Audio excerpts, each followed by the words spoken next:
em casa. Não, ele é muito usado. Você rodou muito slide, muito usado. Mas o que aconteceu? Você perdeu o sono?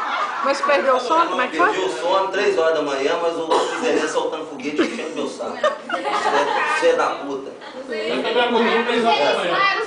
Foi no banho pra xixi. Mas a sensação, gente, é aquela Se tivesse melhor, vontade, ligar pra ele. Deixa eu falar, a gente. sensação melhor possível de ficar mais velho. E eu aprendi uma coisa que no dia do aniversário da gente é muito bom você estar recebendo parabéns. Por quê?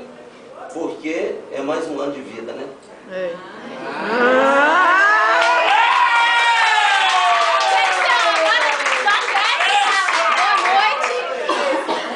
A sensação Pois é,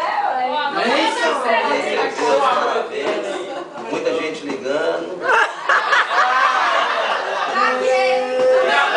Cartão de crédito, né? Mas foi legal, obrigado aí pela homenagem. Quem que é? Quem foi o dedo duro? É o Hélio, né? Não, foi eu não.